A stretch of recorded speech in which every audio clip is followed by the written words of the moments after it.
Hey guys, today I have the pleasure of introducing you to Reolink's E1 Outdoor PTZ wireless 5 megapixel security camera. It's packed full of features and at a price point far less than other PTZ cameras I reviewed on this channel. Let's check it out.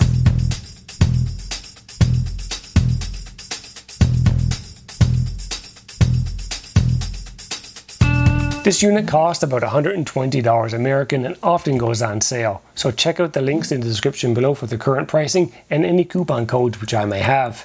Here's what's on today's menu. I'm going to show you what's included in the box. We're going to review the camera's technical specifications.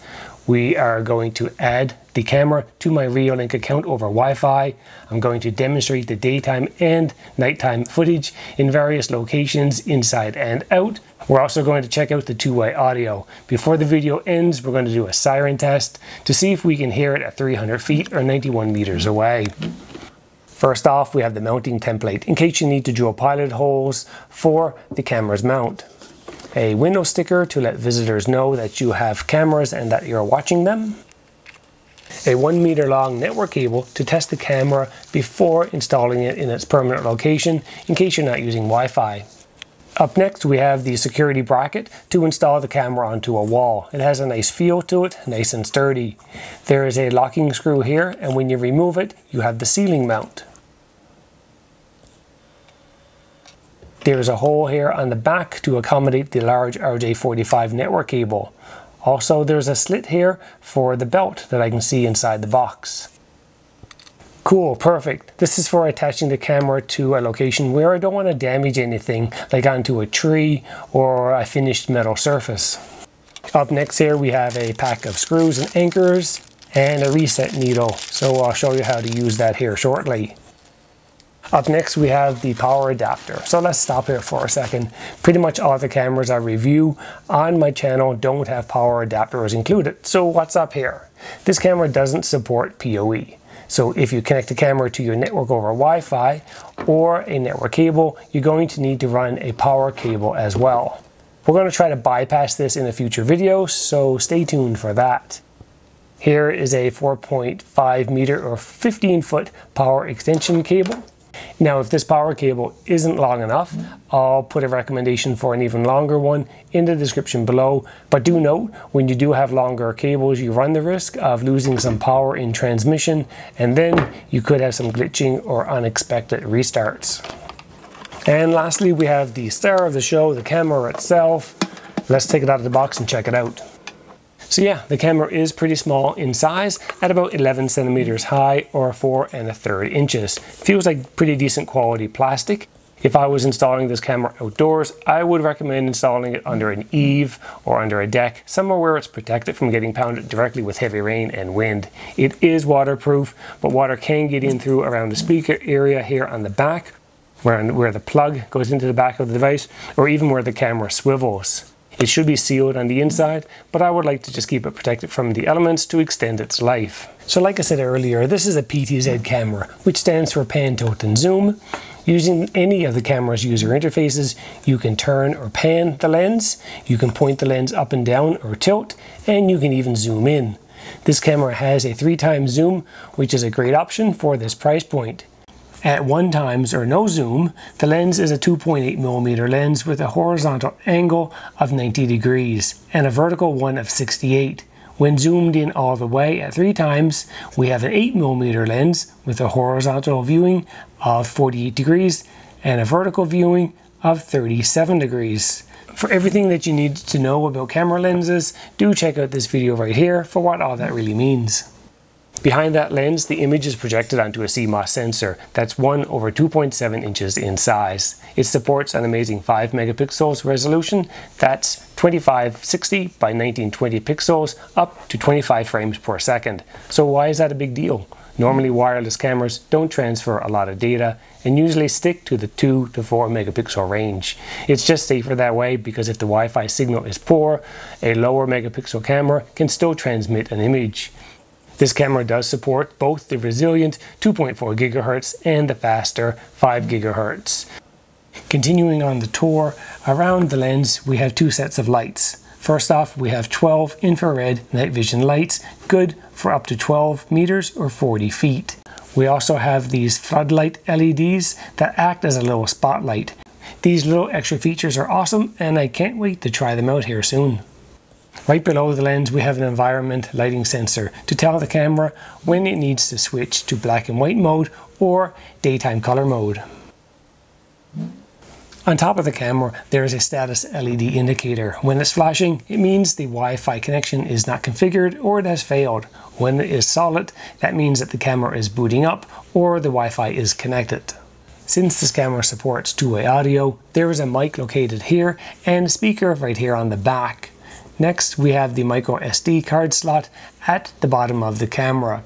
There is a watertight hatch and the maximum card size is 256 gigs to record motion footage when motion is detected. That's about 72 hours of footage.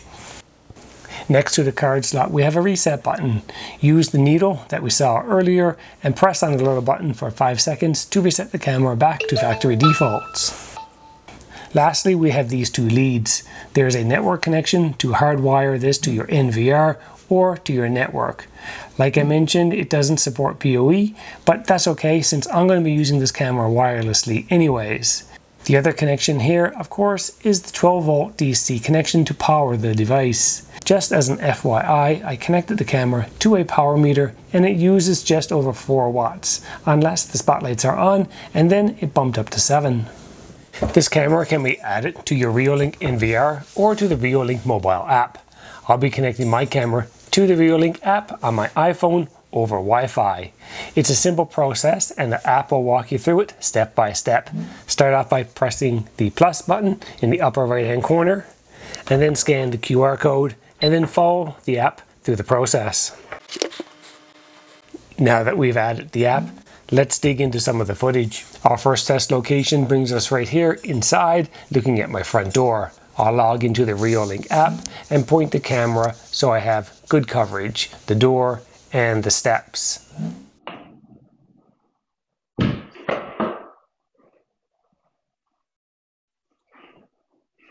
Alright guys, so it's definitely a high quality image here. The colors look awesome, the blue looks really good, the woodwork and the green from the plant looks good, and from the rod here all looks very, very nice, and you can easily identify who I am. It is a 5 megapixel camera and working excellent over Wi-Fi.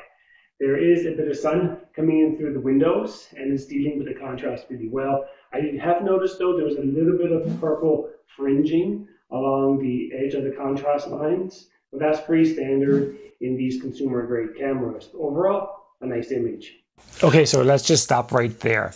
Not only do we have a decent image, how about that audio quality? No static, no breakups. It's just a little hollow sounding, but pretty good in my opinion. Here's the camera at night and the IR lights are illuminated. Here's what the nighttime footage looks like with just the infrared lights on. So the quality is not too bad. You're picking up a lot of detail. You can see obviously the stairs and the doorway and picture here on the wall. So you can see everything pretty good. Let's turn on those floodlights. I'm going to log into the advanced settings and allow the spotlight to turn on automatically when motion is detected. So the spotlights will turn on when motion is detected.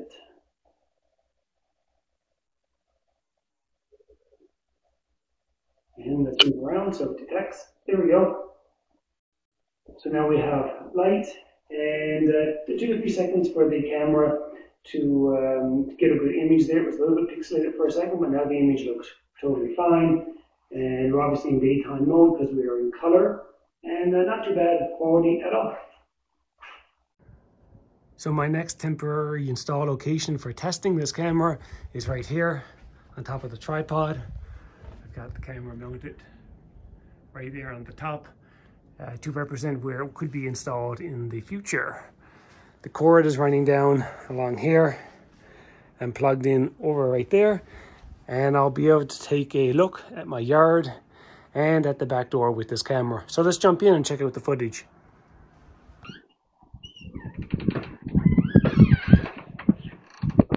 Alright guys, so we are outdoors in the daytime on the back deck, checking out the daytime footage and the audio. So the camera is about 15 feet away from me and it's picking up the audio quite nicely. In the way of the image, the color saturation is great. The wood, the trim, and the siding is getting picked up nicely. Also the stain color on my chairs. And we can see the shed off in the distance, so we're getting really good coverage here. Let's zoom in.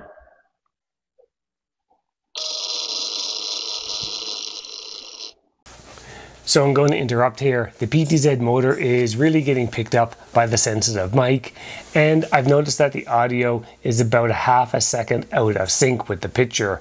Not a big deal, but just something to be aware of. I'm also going to fast forward a lot here and save some time. Now obviously at 3 times magnification we're getting a lot more detail, so I'm quite impressed with the image here. Let's swing the camera around and check out the yard. Obviously we can see if somebody comes up the step here, and then we can follow them onto the deck. Let's see how far we can see in the distance. Since this camera is a PTZ camera, the lens actually moves inside of the device to focus. It's a little bit slow, but not really an issue in the daytime.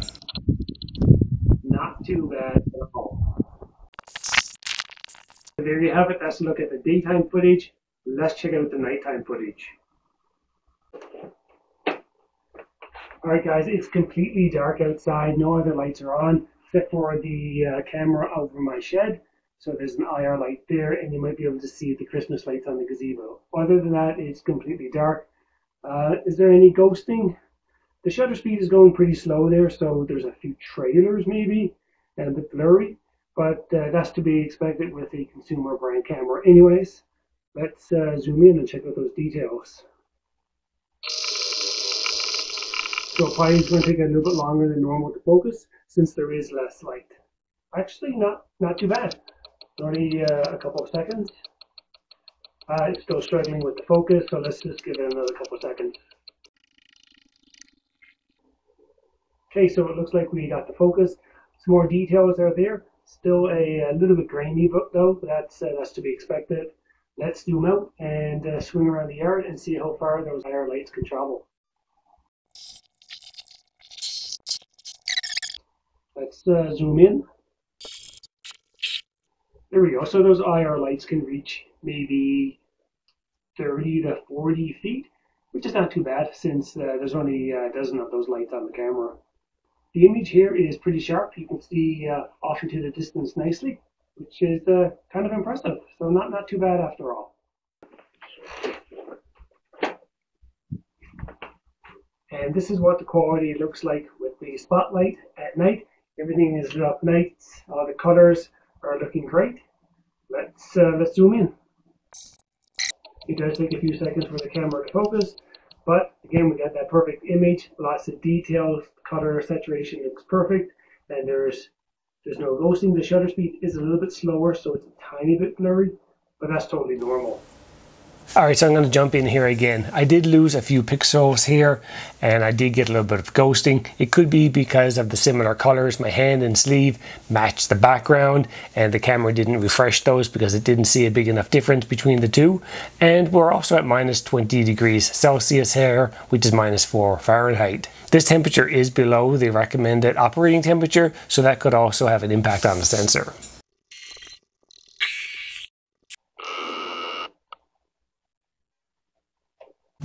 As you can see, there's a glare here on the lens. It's actually the camera's own spotlight reflecting off the white ceiling back into the lens. It's a common issue with all cameras, and it's why it's important to test your location before permanently installing the cameras.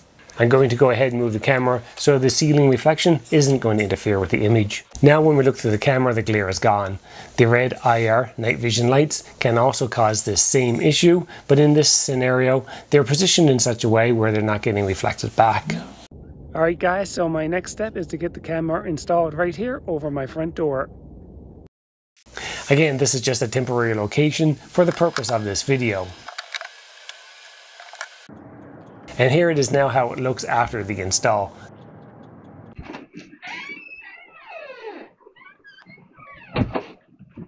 This is what the daytime footage looks like at the front door, and the camera is about 6 feet away. That's actually pretty decent coverage from such a close distance. The awesome thing about this camera, I can now turn on the auto tracking and the camera will follow me around.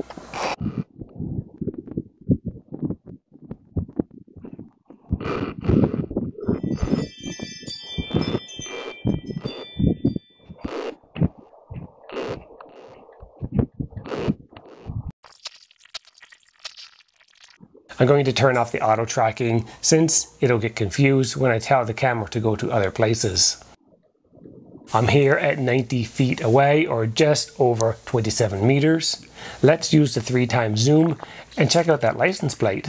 Pretty neat. The camera is able to pick up that level of detail from such a far distance.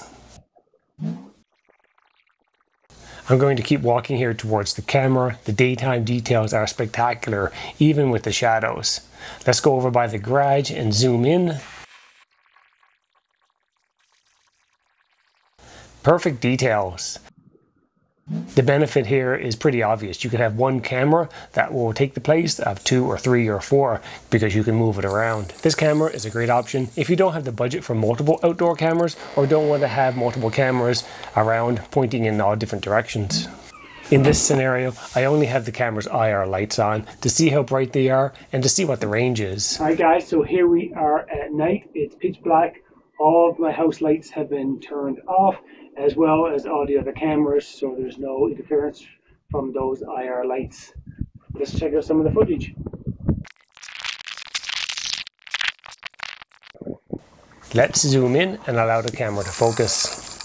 The IR lights are blowing out the license plate's reflective surface, which is expected.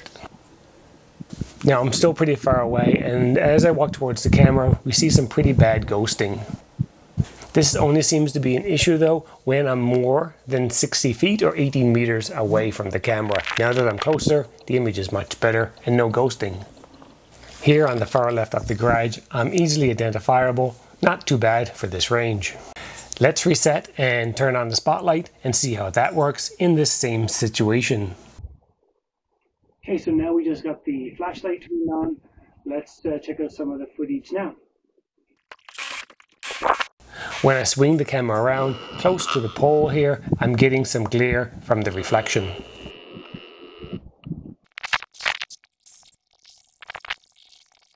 Here at the end of my driveway, not great on details, and again, the plate is pretty reflective, so we're getting that back into the camera.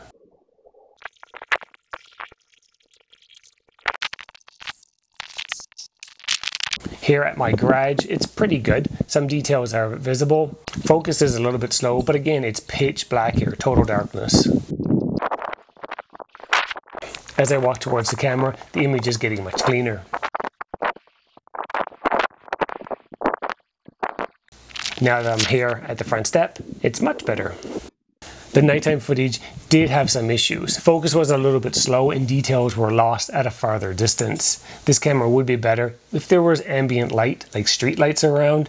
It would also perform better in small places, like if my driveway was shorter, up to 50 feet or 15 meters in length. Let's jump in. I want to show you how the two-way audio works here, but in order to do that, I'm going to get a bit of feedback here. So let's just give it a shot and see how it works. Hey, how are you? Hey, how's it going?